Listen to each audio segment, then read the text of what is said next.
DH Football Club. Le décrassage. Salut à tous, très heureux de vous retrouver dans le DH Football Club pour un nouvel épisode du décrassage. Casting du jour, bonjour, ces nuits sont plus longues que celles de William Balikoucha, c'est Maxime Jacques. Salut. Salut Maxime. Il est à peine moins nerveux qu'Amadou Diawara, mais juste un petit peu moins. C'est Christophe Franken. Salut Christophe. C'est bientôt. Et je peux vous garantir que sa cheville est dans le même état que le mollet de Teddy Thomas. C'est François Garit. Salut François.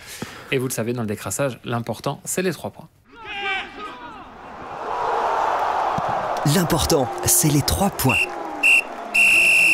Vous l'avez déjà vu derrière nous, on va commencer forcément par la Gantoise Anderlecht. Et Christophe, on va se demander si, après ce revers, un rien embêtant, le Sporting peut-il tout perdre ? Oui, vraiment, et ça peut même être très vite, puisqu'ils jouent jeudi contre Villarreal à domicile. S'ils sont battus un peu largement ou quoi, le match peut déjà être plié, l'aller-retour. Et puis ils jouent dimanche contre le Cercle. Pour l'instant, ils ont 4 points de retard contre le Cercle. Ça pourrait devenir 7 sur le Cercle. Et le Cercle, justement, il est 8e, donc le dernier qualifié pour les playoffs 2. 7 points, il n'en resterait après plus que 15 à prendre. Autant dire que ce serait terminé. Donc Anderlecht serait sauvé de la relégation, serait fini pour les playoffs 2 et serait sans doute peut-être déjà dehors de la Coupe d'Europe. Ça pourrait être terminé effectivement dimanche soir, dans le pire des cas évidemment. C'est pas pour ça que ça va arriver. Max, tu crois à cette théorie que tout soit fini un 12 mars pour le Sporting d'Anderlecht ? Une théorie de la saison à la standard version 2021-2022. Même si là, c'était le 10 avril que la messe avait été dite. Mais oui, j'ai l'impression qu'il n'y a pas assez de constance à Anderlecht que pour prétendre à une bonne mi-temps, 60 bonnes minutes contre le Standard. Et puis, ici à Gand, c'est quand même très terne. Ça fait 2 sur 9, si je ne me trompe pas. Ça devient compliqué au niveau chiffré. Et il y a du mieux, effectivement, depuis l'arrivée de Rimmer. C'est pas encore du top non plus. J'étais notamment très déçu par Dreyer hier. Qui sortait d'une semaine de grippe, évidemment, et je crois que ça s'est vu, mais ce que ça prouve aussi, c'est que dès que Dreyer a 50%, peut-être 60%, je sais pas, ils le mettent, parce qu'il n'y a pas de Il est déjà indispensable. Donc ça prouve qu'il n'y a aucun banc non plus, mais bon, effectivement, il a été très mauvais hier. Après, Slimani ne tombera pas tous les jours sur un Nga2 non plus de gala comme hier. Non, mais c'est vrai, Gand, il y a du talent dans cette équipe. Petit à petit, les blessés reviennent. On a vu que Samoise aussi faisait du bien, son retour à droite.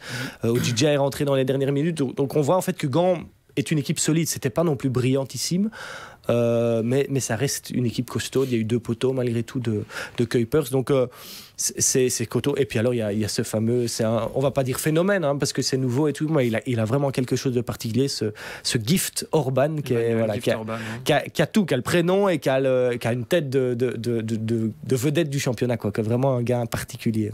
Un mot juste sur lui, c'est vrai que forcément, il fait penser à Moses Simon qu'on avait bien connu il y a déjà quelques années à Gand. Avec une capacité à cadrer des frappes qui est absolument incroyable. Je pense qu'au niveau statistique, on est presque à 90% de frappes cadrées. Et pour la petite anecdote, j'ai été interviewé Hugo Kuipers la semaine dernière. Il m'a dit 2 choses. La première, c'est on va battre Anderlecht. Il avait raison. Et la deuxième, c'est si tu n'en as pas encore fais une interview de Gift Orban parce que ça vaut vraiment le coup. Il est incroyable comme personnage. Oui, vraiment, on voyait, il y a ces moments cocasses, vraiment où Debas s'énerve après un duel un peu serré entre les deux. Et Orban, il le prend dans les bras, vraiment l'air du direct, son sourire, vraiment, et c'était communicateur, et finalement même Debas, il s'est calmé tout de suite. Donc voilà, c'était un moment vraiment sympa, et c'est ce que Van Azebroek disait en prêt. Il disait dans le vestiaire, c'est vraiment un soleil, quoi. Il fait rigoler tout le monde, et Simon était un peu comme ça. Il dit par contre sur le terrain, Simon était plus ailier pur. Il dit Orban finalement a plus un profil d'attaquant, deuxième attaquant. Finisseur. Ils sont un peu différents, mais il dit effectivement dans l'explosivité, etc. Il y a des similitudes. Tous les deux Nigérians repérés comme ça en Norvège et tout. Ils ont quand même payé 3,3 millions pour lui. C'est pas rien. Mais en tout cas, une belle pioche a priori parce que vraiment un beau joueur de foot. François, ton regard sur ce petit phénomène ? En tout cas, le but est fameusement beau. Heureusement qu'il y avait ça, mais c'était beau. Ouais, j'ai pas pu voir tout le match parce que voilà, l'Union jouait en même temps. Mais pour parler d'Anderlecht, moi, ce qui me frappe, c'est cette inconstance. Je parlais avec des supporters d'Anderlecht il y a 2 semaines avant le Classico, je pense. C'était il y a combien de temps ? Pas si longtemps que ça. Et ils rêvaient vraiment du top 4. À ce moment-là, ils se disaient si on gagne ce match-là, s'il y a ça qui se passe, il y a vraiment moyen. Après, ici, je trouve que le côté positif, c'est qu'ils ont encore finalement tout en main. Ils peuvent aller chercher quelque chose en Europe, ils peuvent aller chercher quelque chose contre le Cercle de Bruges. Peut-être que le contenu n'est pas parfait, mais je trouve que vu tout ce qu'ils ont fait cette saison, vu tous les éléments négatifs qu'il y a eu cette saison, finalement, on est en mars. C'est clair que pour Anderlecht, viser le top 8, c'est pas l'objectif, mais finalement, ils peuvent encore jouer quelque chose cette saison. Ouais, mais pour moi, ils doivent faire un choix. dès maintenant, ici, très vite, en se disant, soit on joue tout à fond sur la Coupe d'Europe, soit on... Parce que s'ils jouent à Justement, fond quel contre est le match Villarreal, le plus important en voyant la c'est forme Villarreal ou le Cercle? Finalement, honnêtement, pour moi, c'est Villarreal. Ça va paraître très, très surprenant ce que je vais dire, mais ils ont plus de chances d'être européens via la Coupe d'Europe, puisqu'on sait, donc s'ils gagnent la Coupe d'Europe, ils sont qualifiés pour l'Europa League l'année prochaine, ça offre un ticket en Europa League, que via le championnat. Parce que déjà, être 8e, ça va pas être simple, on l'a dit, mais même en étant dans les playoffs 2, c'est encore un parcours du combattant, il faut encore gagner ces playoffs 2, gagner le barrage éventuel contre l'équipe de playoff 1, sur le terrain de l'équipe des playoffs 1. Enfin, bref, c'est vraiment un parcours compliqué, il ne faut pas croire que les playoffs 2 dire « Ah, maintenant on est européen », loin de là. Et donc, Anderlecht, s'ils sortent Villarreal, j'ai bien dit s'ils sortent Villarreal, finalement ils ont peut-être sorti le plus gros morceau qui reste dans cette Conference League, et après ce sera ouvert. Je ne dis évidemment pas, il ne faudra pas dire... Christophe Franquin a dit qu'ils allaient gagner la Coupe d'Europe. Non, mais ils seraient dans le genre. On sait que cette Conference League est très ouverte. On sait que Feyenoord a été en finale l'année passée. Est-ce que Feyenoord est 1000 fois plus fort qu'Anderlecht cette année? Je ne pense pas. Et que le Anderlecht, si les 11 sont vraiment à fond avec Slimani, etc., l'équipe tient la route. Le problème, c'est qu'il n'y a pas de banc et qu'il y a beaucoup de fatigue aussi qui s'accumule. Et est-ce que d'après toi, on pourrait parler d'une saison réussie s'ils vont en demi-finale mais qu'ils sont en dehors du top 8? On pourra parler en tout cas de réussite pour Rimmer, parce que finalement quand Rimmer est arrivé, on a fini par parler de candidat à la relégation pour Anderlecht. Si finalement ils font une demi-finale d'européenne et qu'ils ne sont pas dans le top 8, et qu'on a vu quand même un mieux, parce que malgré cette défaite hier à Gand, on voit Anderlecht plus costaud. C'est la première fois qu'on voyait un petit pas en arrière avec Rimmer, mais malgré tout on voit qu'une vraie organisation, des vrais choix, l'équipe tient la route, elle fait plus peur à l'adversaire. Donc on ne pourra pas parler d'échec de Rimmer, et il n'y aura pas de façon, même qu'ils sont sortis par Villarreal et pas en Play-off 2, Rimmer restera parce qu'ils ne pouvaient pas faire des miracles non plus. Mais en tout cas, clairement, pour moi, ils doivent tout miser sur la Coupe d'Europe et oublier le championnat. Pas oublier une chose quand même, c'est que s'ils ne vont pas en Play-off 2, ils vont aller, imaginons, loin en Coupe d'Europe, sans match, sans rythme, et ça devient très compliqué de gagner face à des équipes qui jouent encore. Pas tant que ça. Ils finissent fin avril, la finale c'est fin mai, je pense, de l'Europa League. En fait, le problème de la Conference League, ce serait juste pour la finale en fait. Mais finalement, d'ici là, ils auraient un rythme normal, on va dire.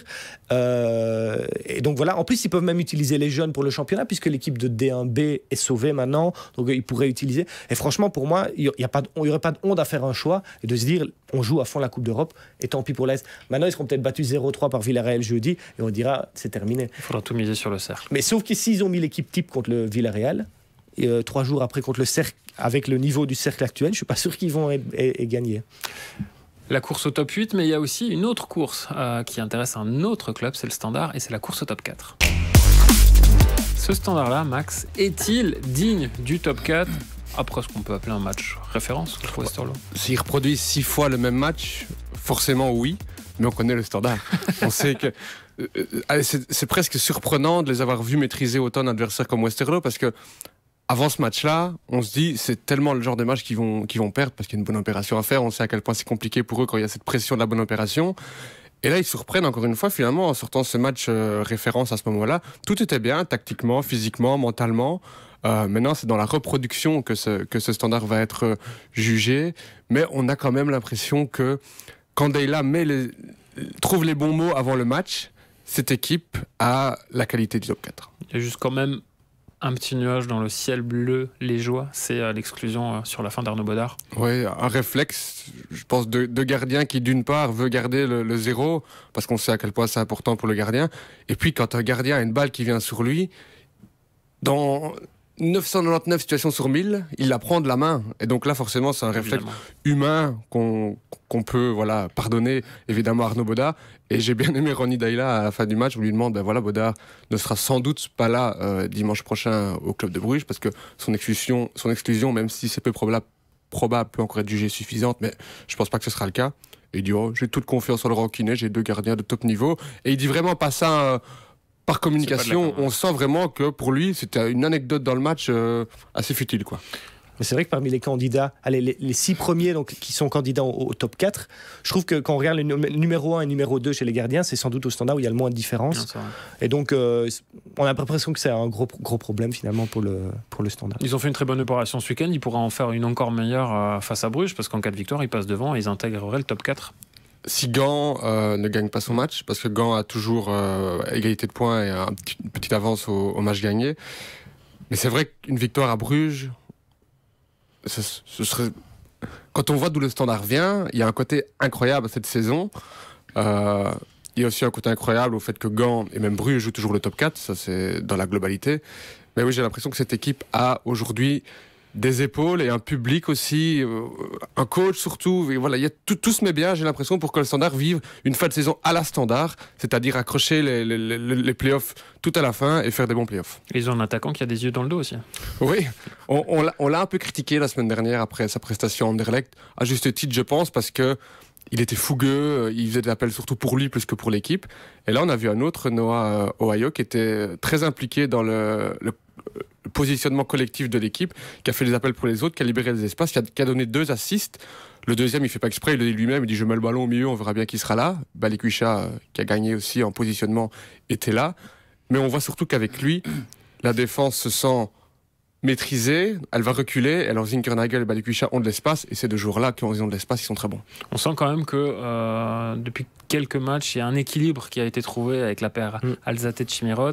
Avec Zinkernagel et Balikwisha, ça fonctionne bien aussi, et Ohio qui travaille pour les autres. En général, quand un journaliste n'a pas trop de soucis le vendredi pour écrire l'équipe, vous voyez, faire le terrain, dire voilà à peu près le 11 qui va jouer, quand finalement au Standard, c'est assez facile pour l'instant. Le 11 type, c'est celui-là. Il est facile, voilà. Et donc, en général, c'est très bon signe. Ça veut dire que tout va bien. Et clairement, il a trouvé quelque chose. Et ce qui m'a frappé en regardant le match, moi je l'ai vu à la télé, c'est que c'est la manière dont il célèbre les buts. Il y a une vraie joie. Vous allez me dire, quand on marque, on est toujours content, mais il y a une vraie joie collective. On sent que tout le monde est très content l'un pour l'autre, etc. Et je trouve que ça dévoile quelque chose du groupe. Il y a un sentiment de se dire, personne ne croyait en nous. Vous allez voir, regardez où on est une équipe de guerriers, et je trouve que ça se ressent dans tout. C'est le genre de match qui ne gagnait pas. Et là, ils sont en train de prouver, vous voyez, quand c'est aussi. Donum l'a dit, on gagnait contre les grands, on gagne aussi, avec tout le respect contre Westerlo, contre les moyens. Il n'a pas dit les petits, parce qu'on sait à quel point Westerlo fait une belle saison. Mais dès là, dit après le match, moi je m'attendais à ce que Westerlo se crée énormément d'occasions, parce qu'on sait qu'offensivement, c'est une des meilleures équipes de Pro League. Ils n'ont rien créé, donc chapeau aussi à la défense. Et pour la petite anecdote par rapport à Deyla, il est vraiment en train de devenir encore plus apprécié qu'il ne l'était. Il a désormais son chant chez les supporters, donc on sent vraiment que c'est la mascotte de cette équipe, et il prend tout le monde dans son enthousiasme. Et c'est vrai qu'avec lui, on a l'impression que le Standard peut soulever des montagnes. Messieurs, c'est le moment de se mouiller, pas la nuque. Votre prono pour ce Bruges Standard, Christophe? 1-1. François? J'allais dire match nul, du coup 2-2 pour changer. Moi je rappelle qu'en début de saison, j'étais le seul à avoir dit que le Standard serait dans le top 8, première chose, et 1-1 aussi. Parfait, on suivra ça naturellement la semaine prochaine. On exhumera ces pronostics pour voir si vous avez raison ou tort. Et on continue notre remontée dans le classement à parler de l'Union.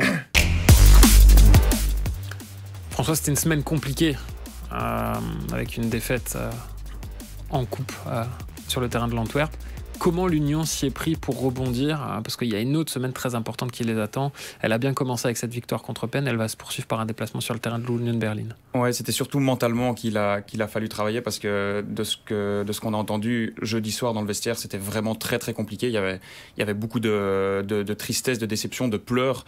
Voilà, il y avait des joueurs qui sont restés assis sur leur chaise, dans le vestiaire pendant 15-20 minutes, sans bouger, sans parler à personne. Parce qu'ils savaient très bien que même s'il y avait la finale encore à jouer, qu'ils allaient être favoris et qu'il y avait vraiment moyen d'aller chercher un trophée. Donc on avait quelques craintes quand même pour ce match ici contre Penn. Est-ce que les joueurs allaient réussir à avoir le déclic? Finalement, ils l'ont eu. Ils n'ont pas été mis trop en difficulté par cette équipe. Il faut le dire aussi, Penn n'était pas d'un grand niveau dimanche. Mais malgré ça, voilà, ils ont fait un match sérieux avec des cadres qui ont répondu présent. Et c'est ce que les joueurs, et c'est ce que Carole Gerhardt disait après le match. L'idée, c'était vraiment de regagner, peu importe finalement la manière, pour aller à Berlin avec un peu plus de confiance. Il fallait vraiment stopper cette hémorragie, ces 3 défaites d'affilée que ces joueurs ne connaissaient pas. Ils ne sont pas habitués finalement à la défaite. Donc cette victoire, elle fait du bien, même si le déplacement à Berlin, ça reste un gros morceau. Christophe, c'est pas facile de gérer comme ça cette spirale négative quand on n'a pas l'habitude d'y être confronté. C'est vrai, et en même temps, quand j'ai entendu l'interview d'Anthony Maurice après le match, je me suis dit, l'ambiance, elle a dû être un peu assombrie, mais l'ambiance générale est restée bonne, parce qu'il disait j'ai arrêté un pénalty, je suis très content aujourd'hui, et je me suis fait pas mal chambrer dans le vestiaire ces derniers jours. Donc, notamment après cette séance de pénalty à Bruges où il n'en arrête pas. Et donc, le fait qu'il se fasse chambrer, c'est quand même signe que on a su se dire, bon, comme ils disent souvent les footballeurs, on a tourné le bouton et on s'est un peu encore rigolé avec ça et repartir de l'avant, quoi. Donc, il y a quand même ce signe que tout n'est pas mort non plus dans le vestiaire de l'Union par 3 défaites. Et non, ça, c'est bon signe. Et je pense qu'ils commencent peut-être un peu à comprendre aussi que finalement ils vont pas tout gagner, que finalement être éliminé en demi-finale de la coupe, ça c'est un mauvais résultat, mais c'est pas anormal, qu'ils vont peut-être pas être champions et que ça peut quand même être une saison réussie, même s'ils finissent rien que dans le top 4 en demi-finale de coupe et en 8e de finale de l'Europa League, c'est une saison réussie qu'on le veuille ou non. 2 joueurs quand même à ressortir de cette victoire, Adingra qui s'est un petit peu quand même fait pardonner de son tir au but raté, on va pas forcément dire que c'est Jean Buté qui l'a sorti, mais c'est plus lui qui l'a manqué.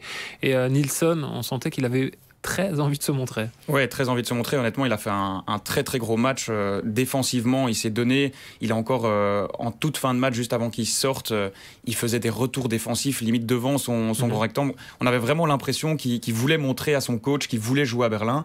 Malheureusement, j'ai pas l'impression qu'il va jouer à Berlin parce que je pense que sauf blessure, ça devrait être le duo Boniface-Vertessen. Et Adingra qui avait fait un mauvais match contre Westerlo, qui avait fait une mauvaise entrée, si on peut appeler ça comme ça. Bon, il n'avait pas beaucoup joué, mais en tout cas son penalty, son tir au but avait été complètement raté. Ici, il s'est un peu réveillé et ça recrée un peu de la concurrence pour Gerhardt, parce que maintenant Nico qui n'était pas là dimanche va certainement revenir. Est-ce qu'il va mettre la poussée à gauche? Est-ce qu'il va mettre Adingra? On a vu en tout cas que les remplaçants, et c'est peut-être ça aussi un peu la différence avec la saison dernière, mais que les remplaçants sont vraiment au niveau. Thomas, on ne sait pas encore s'il jouera. Bon, ça c'est encore peut-être un cas à part, parce que se passer de Thomas, c'est vraiment quelque chose de très compliqué. Mais El Azouzi a fait le travail contre Penn. À voir ce que ce sera contre Berlin. Adingra a fait le travail. Lapoussin a fait le travail à la place de Nico.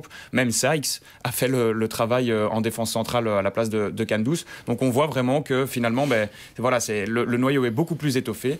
Et donc il y a vraiment moyen de faire quelque chose. J'ai l'impression, dans ce 8e de finale contre Berlin. François y croit, messieurs, vous y croyez? Christophe, moyennement. Max. Ça va être difficile quand même. J'ai l'impression que l'Union Berlin aussi mise beaucoup sur cette Coupe d'Europe.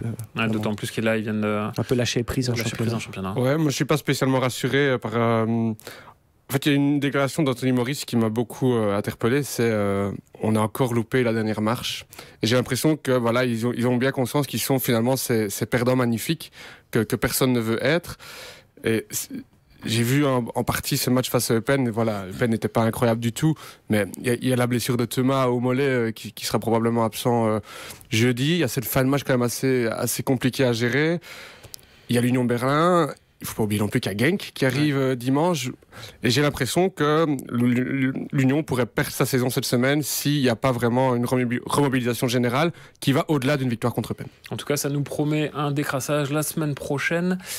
Très important, vu les semaines qui attendent à la fois le Standard, l'Union et Anderlecht. On en reparlera naturellement dans 8 jours. À bientôt. Salut. DH Football Club. Le décrassage.